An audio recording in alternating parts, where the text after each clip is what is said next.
Welcome to my friends another new blog. আজকে আপনাদেরকে সাথে নিয়ে চলে আসলাম প্রাচীন ঐতিহাসিক নিদর্শন দেখার জন্য।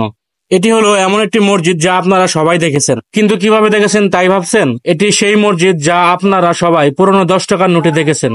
টাঙ্গাইল জেলার দেলদুয়ার উপজেলার প্রাচীন ঐতিহাসিক একটি মসজিদ, তা আতিয়া মসজিদ নামে সবাই চেনে। লাল ইট দ্বারা তৈরি এই মসজিদটি আকারে বেশ ছোট।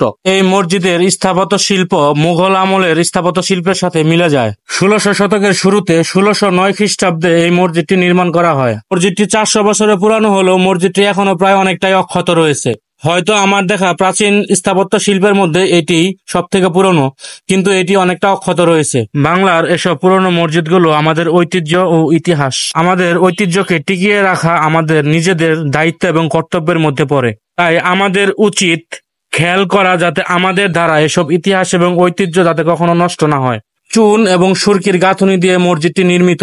সুলতানি আমলে প্লাস্টার সিস্টেম ছিল না, তারা চুন এবং সুরকির গাঁথুনি দিয়ে মসজিদ নির্মাণ করত। মসজিদটি থেকে একটি আরবি এবং একটি ফরাসি শিলালিপি পাওয়া যায়। এই শিলালিপি থেকে মসজিদ নির্মাণের ইতিহাস এবং সময়কাল জানা যায়। মসজিদটির উপরের অংশে 3টি গম্বুজ রয়েছে, একটি বড় এবং 2টি কিছুটা ছোট।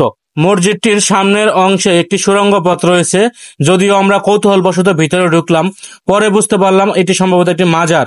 কোনো একজন মানুষের কবর এখানে অবস্থিত। ভিডিওটি ভালো লাগলে অবশ্যই লাইক এবং সাবস্ক্রাইব করে পাশে থাকবেন। ধন্যবাদ সবাই।